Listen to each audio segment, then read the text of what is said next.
अस्सलाम वालेकुम। उम्मीद है कि आप सब स्टूडेंट्स हेल्थी होंगे। आज हमारा टॉपिक है सेम वही कंपाउंड इंटरेस्ट जो लास्ट लेक्चर में भी हमने किया था, लेकिन उसमें हमने सिर्फ ये फाइंड आउट करना सीखा था कि कंपाउंड इंटरेस्ट कैसे फाइंड आउट करते हैं जब हमारे पास अमाउंट गिवन होती है या प्रिंसिपल गिवन होता है, तो उस दौरान हम कैसे फाइंड आउट करते हैं। और अगर हमारे पास प्रिंसिपल अमाउंट गिवन नहीं होती तो हम उसको सपोज करके कैसे उसको हम सॉल्व करते हैं। आज का जो हमारा टॉपिक है वो है कि हम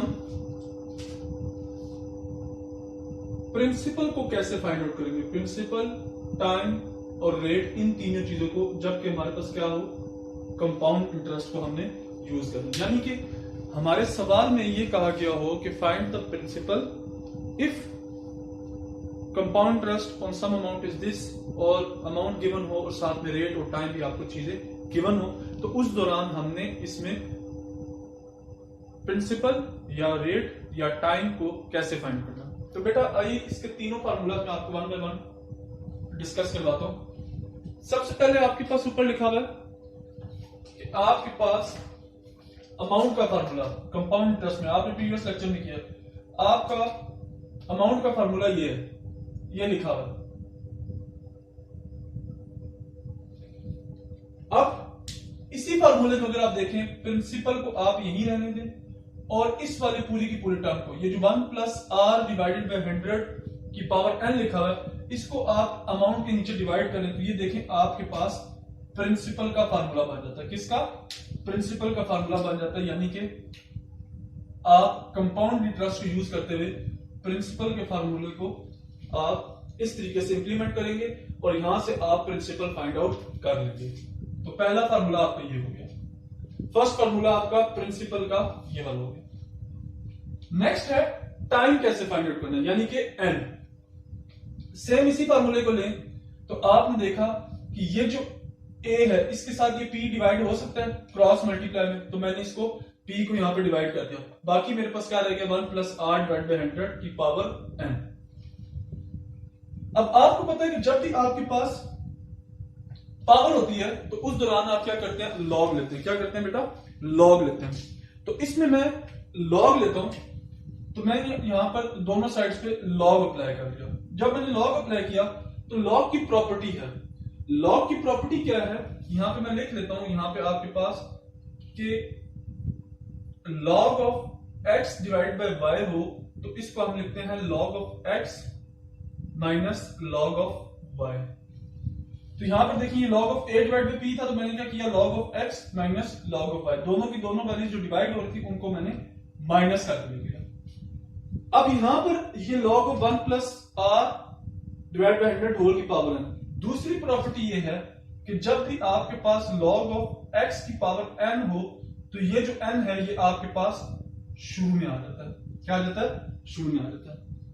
एक बार फिर से बता दूं कि जब भी दो वैल्यूज आपके पास लॉग में डिवाइड हो रही हो तो उनको आप माइनस की फॉर्म में लिखते हैं। ये देखें, ये डिवाइड हो रही थी, इनको मैंने माइनस की फॉर्म में लिख दिया। अब जब किसी भी लॉग वाली वैल्यू पे आपकी पावर ऊपर हो तो वो पावर नीचे आ जाती है। ये देखें, जिस तरह लॉग ऑफ x की पावर n था, यहां पे log of this power n था, तो मैंने क्या किया, इस n को शुरू में लगाया और मेरे पास ये सारा। अब इस वैल्यू के नीचे क्या ये वाली वैल्यू क्रॉस मल्टीप्लाई होकर नीचे डिवाइड हो रही है, बिल्कुल हो रही है। इस वैल्यू को मैंने यहां पे डिवाइड किया तो मेरे पास n का फार्मूला बन गया।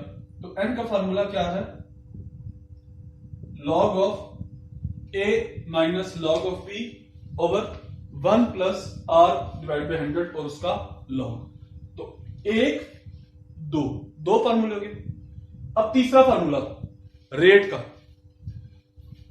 रेट अगेन आपने यहां से इसी वैल्यू को उठाना है जो आपके पास ये log of a divide by log of b, या इस वैल्यू को, ये जो आपके पास इक्वेशन लिखी है, इस वैल्यू को मैंने यहां से उठाया और मैं इस वैल्यू को यहां पे यहां पे लिख रहा हूं।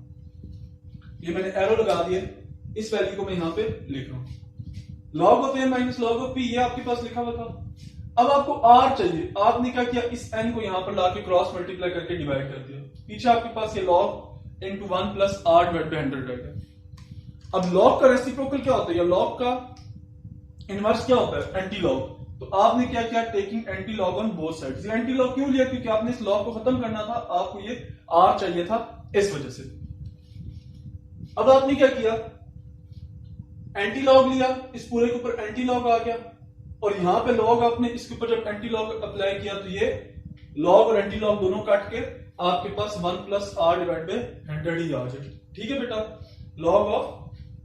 लॉग और एंटी लॉग कैंसल आउट होके आपके पास simply 1 plus are divide by 100 आ गया। आर डिवाइड बाई 100 यहीं पे रहा, आपने क्या किया, इसको आर डिवाइड बाई 100 को सेपरेट कर लिया यहां से, और इसके बाद आपने इसको एंटी लॉग वाले पोर्शन को एक साइड पे लिखा, और ये जो 1 था इसको यहां पे लाके माइनस किया, तो ये देखें आर डिवाइड बाई 100, और ये आपके पास तीसरा फार्मूला किसका बन गया, रेट का। ये फार्मूला किसका बन गया, रेट का आपके पास फार्मूला बन गया। ठीक है, तो 3 फार्मूले, 1, 2 और 3, आज हम इन तीनों को डिस्कस करेंगे। और तीनों फार्मूले कहां से जनरेट हुए, वही कंपाउंड इंटरेस्ट वाले अमाउंट के फार्मूले से तीनों जनरेट हुए। अब पहला सवाल है आपके पास 8.28, find the principle of ₹9628.20 due at the end of 8 years if money is worth 6% compounded semi annually. आपने फाइंड ये करना है प्रिंसिपल, फाइंड क्या करना है, प्रिंसिपल। यहां पे मैंने लिख दिया फाइंड पी। गिवन क्या है, अमाउंट आपके पास गिवन है 9628.20, n इज इक्वल टू 16 कैसे आएगा, और r आपके पास 3 कैसे हुआ। बेटा देखें, कल वाली बात वही बात कि कंपाउंडेड सेमी एनुअली लिखा हुआ है कि हाफ ईयर में, सालाना हाफ ईयर में सेमी एनुअली चल रहा है, तो 8 ईयर्स थे, तो हर ईयर का हाफ कितने हो गए, 2 हाफ हुए, तो 8 ईयर्स के कितने हाफ हुए, 16, तो 16 6 मंथ्स पीरियड्स हो गए। और आर, जब आर आपके पास एनुअली 6% है, पर एनम होता है, इंटरेस्ट रेट पर एनम होता है, जब इसको आप सेमी एनुअली में करते हैं तो क्या करते हैं, इसको आर को आप डिवाइडेड बाय 2 करते हैं, तो डिवाइड बाय 2 आपने किया तो 6% डिवाइड बाय 2 3% आ गया। ये दोनों चीजें भी क्लियर होगी। प्रिंसिपल का फार्मूला आपके पास ये है, प्रिंसिपल का फार्मूला ये है, a divide by 1 plus r1 100 divide उसकी पावर n। वैल्यूज पुट की, वैल्यूज पुट करके आपके पास ये दोनों फ्रैक्शंस में आ गए, और p आपके पास क्या आ गया, यानी कि प्रिंसिपल क्या आ गया 6000, तो ये आपका आंसर। इसी के साथ ही नेक्स्ट सवाल था आपका, अगेन उसी तरीके का 8.29, the compound interest for 5 years at 5% is 1000। Compound interest, अब यहां पर उसने अमाउंट नहीं दी, उसने क्या कहा, कंपाउंड इंटरेस्ट दिया, या उसने प्रिंसिपल नहीं दिया हुआ। फाइंड द प्रिंसिपल, तो क्या अगेन आपने क्या फाइंड आउट करना है, फाइंड प्रिंसिपल।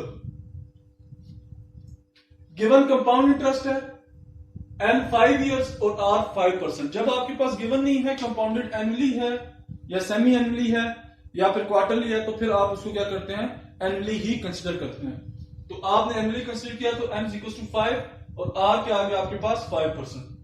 अब बेटा आपके पास जो फार्मूला है प्रिंसिपल का, उसमें यह है कि आपके पास अमाउंट और 1 plus r divided by 100।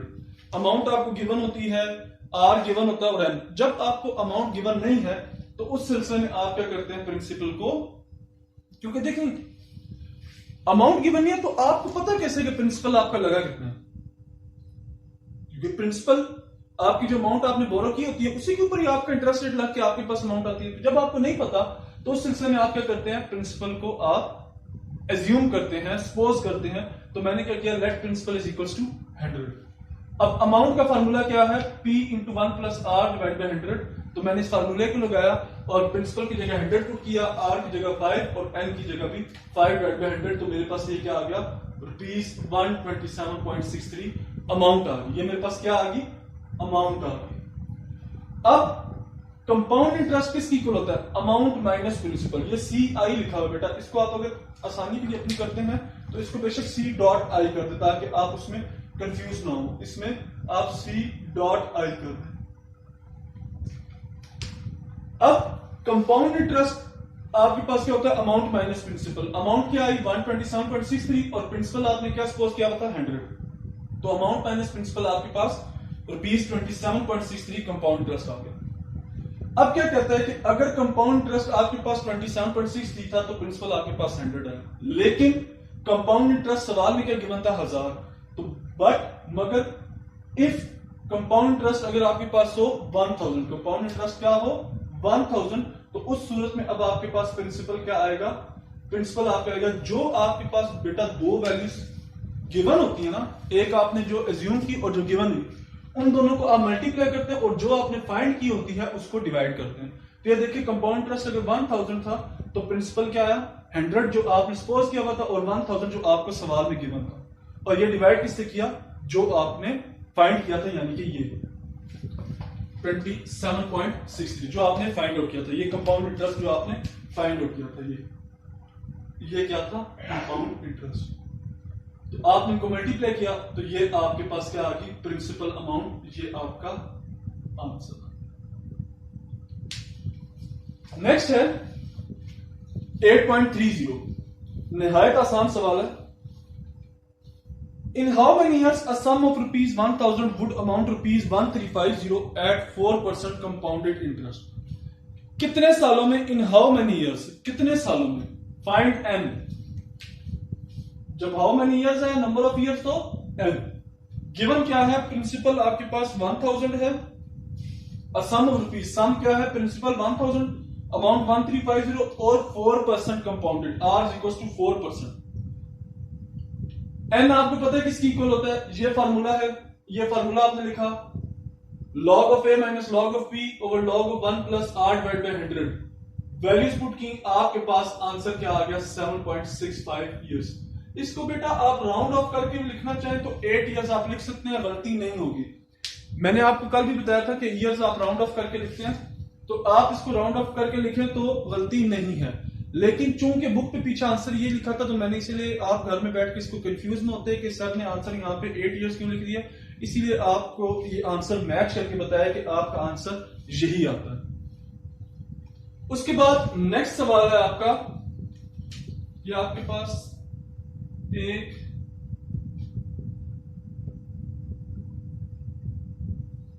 Next question है आपका 8.31, in how many years a sum of ₹5560 would amount ₹7000 at 8% interest compounded semi annually. बेटा आपका ये क्वेश्चन आपका होमवर्क है, सिर्फ इसमें एक चीज बता दूं आप लोगों को, ये क्वेश्चन आपका होमवर्क है 8.31 आपका सेम 8.30 की तरह, सिर्फ इसमें चेंजिंग जो है आपके पास 8% जो इंटरेस्ट आया हुआ ना सेमी एनुअली में, इसमें चेंजिंग होगी। ये इंटरेस्ट आपका क्या है सेमी एनुअली है, तो इसको आपने क्या करना है, इसको हाफ इंटरेस्ट में आपने कर लेना, क्योंकि सेमी एनुअली है तो इसका इंटरेस्ट क्या होता है, इंटरेस्ट हमेशा आपका डिवाइड होता है, जब सेमी एनुअली हो तो 2 से डिवाइड होता है, अगर क्वार्टरली हो तो 4 से डिवाइड होता है, तो ये सेमी एनुअली है तो इंटरेस्ट को आप 2 से डिवाइड करेंगे तो 4% आ जाएगा। फिर जब इस सवाल को आप सॉल्व करेंगे तो आपको नंबर ऑफ ईयर्स आएंगे, तो आपके पास जो भी आंसर n आएगा उसको ईयर में आपने कन्वर्ट करना है, और उसको कन्वर्ट करने के लिए आपको मल्टीप्लाई करना पड़ेगा, ठीक है। तो यहाँ पे आप मल्टीप्लाई पे 2 कर लेंगे तो आपके पास नंबर ऑफ ईयर्स आ जाएंगे। नेक्स्ट सवाल है 8.32,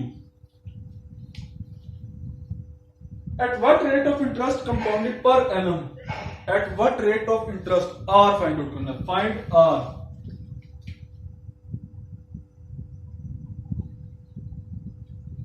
गिवन क्या है, for 5 years will ₹2000 amount to ₹2550, principal 2000 amount 2550 और n क्या दिया हुआ है for 5 years, तो n भी 5 years। तो आपके पास r का फार्मूला क्या है, anti log of a minus log of b over n minus 1, ये फार्मूला लिखा, वैल्यूज पुट की, आपके पास r क्या आएगा 979 जो कि किसकी इक्वल है, राउंड ऑफ करके 5% के, तो ये आपका आंसर है। बस आज के दिन बेटा आप लोगों ने सिंपली क्या याद करने हैं, फार्मूला याद करने हैं और उनको इंप्लीमेंट करना है, फार्मूला याद करके उनको जस्ट इंप्लीमेंट करना। उसके बाद 8.33 है, eight what rate of interest compounded quarterly, बेटा इट्स क्वार्टरली फॉर 2.5 years, 2.5 सालों के लिए, विल ₹2500 अमाउंट टू ₹3900। वही बात आ गई, आर फाइंड आउट करना है। गिवन क्या है, प्रिंसिपल गिवन है, अमाउंट भी गिवन है, ठीक है। एन क्या लिखा हुआ है, नंबर ऑफ ईयर्स बेटा, 2 × 1/2 ईयर्स। एक साल में कितने क्वार्टर होते हैं बेटा, 4। 2 सालों में कितने हुए, 8। 2.5 सालों में यानी कि नेक्स्ट 6 मंथ में 2 क्वार्टर, तो टोटल ऐड करके कितने, 10 पीरियड्स ऑफ क्वार्टर्स हो गए। तो फिर यहां पर आपका क्वेश्चन क्या बन जाएगा, एन जो आप यहां पे पुट करेंगे वो क्या पुट करेंगे, 10 पुट करेंगे। मैं बार बार रिपीट कर दूं कि आपका ये सवाल भी होमवर्क है और सेम ये इसी सवाल की तरह है, सिर्फ आपने इसमें क्या करना है, एन में यहां पे 10 पुट करना है और जो इसकी वैल्यूज प्रिंसिपल की और अमाउंट की लिखी हुई है उन्हीं वैल्यूज को आपने यहां पे पुट कर दिया। आपके पास बार बार एक चीज रिपीट कर दूं कि रेट ऑफ इंटरेस्ट जो होता है हमेशा वो पर एनम होता है। जब भी कंपाउंडेड सेमी एनुअली या क्वार्टरली लिखा होता है, सेमी एनुअली के केस में आप उसे 2 से डिवाइड करते हैं रेट ऑफ इंटरेस्ट को, और क्वार्टरली के केस में आप 4 से डिवाइड करते हैं। इसी तरह ही जब आपके पास एन, आपके पास नंबर ऑफ पीरियड्स की बात आती है, तो आप सेमी एनुअली में आप 2 से उसको मल्टीप्लाई करते हैं और क्वार्टरली में आप 4 से मल्टीप्लाई करते हैं। क्योंकि अब ये क्वार्टरली था तो बेशक आप इसको 4 से मल्टीप्लाई भी करके देख लें, आपके पास आंसर यही है, ठीक है। आपके पास आंसर क्या आएगा, यही आएगा। आप बेशक इसको 4 से मल्टीप्लाई कर दें, नहीं तो अगर आप जहन में सोच सकते हैं, अपने दिमाग में सोच सकते हैं कि एक साल में अगर 4 क्वार्टर्स हैं तो 2 सालों में 8 हो गए और 2.5 सालों में 10 क्वार्टर्स हो गए। इस तरीके से एन की वैल्यू 10 पुट करके आपने सवाल सॉल्व करना। एक बार फिर से बेटा इस पूरी क्लास, इस लेक्चर का, इस पार्ट का मैं आपको ओवरव्यू देता चलूं कि आपके पास कंपाउंड इंटरेस्ट में आज आपने फाइंड आउट करना था प्रिंसिपल, टाइम और रेट। आपने सिंपली कंपाउंड इंटरेस्ट का फार्मूला देखा जो कि अमाउंट वाला फार्मूला होता है। कंपाउंड इंटरेस्ट में आप अमाउंट का फार्मूला पहले लगाते हैं, उसके बाद आप कंपाउंड इंटरेस्ट फाइंड आउट करते हैं जो कि अमाउंट माइनस प्रिंसिपल होता है, ठीक हो गया। अब इसी अमाउंट वाले फार्मूले को यूज करते हुए मैंने यहां पे प्रिंसिपल फाइंड आउट किया। इसी फार्मूले को अब आपने याद रखना है। इसी फार्मूले को यूज करते हुए मैंने एन की वैल्यू, एन का फार्मूला फाइंड आउट किया। इसी फार्मूले को यूज करते हुए मैंने आर का। बेटा ये 3 फार्मूले आपके पास रेड मार्कर से हाईलाइट हुए हैं, ये फार्मूले आपने याद करने हैं। आपके पास इन डेरिवेशंस के मार्क्स नहीं आएंगे, ये डेरिवेशंस नहीं पूछी जाएंगी। ये जस्ट आपको इसीलिए समझाइए आज के लेक्चर में कि अगर आप घर बैठे इसको सॉल्व करें और ड्यूरिंग एग्जाम भी आप सॉल्व करें, तो अगर आपको एक ये फार्मूला आता है और मैथ्स का आपको थोड़ा सा भी स्लाइड सा कंसेप्ट है, तो आप इसको ड्यूरिंग एग्जाम भी इन क्वेश्चंस, इन फार्मूलाज को फाइंड आउट कर सकते हैं, डिराइव कर सकते हैं। नहीं तो अगर आप याद करना चाहते हैं तो इन तीनों फार्मूलों को याद करना बहुत जरूरी है।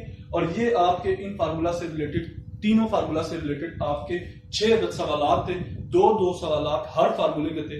इसको घर बैठ के आप करें बेटा, सॉल्व करें, प्रैक्टिस करें।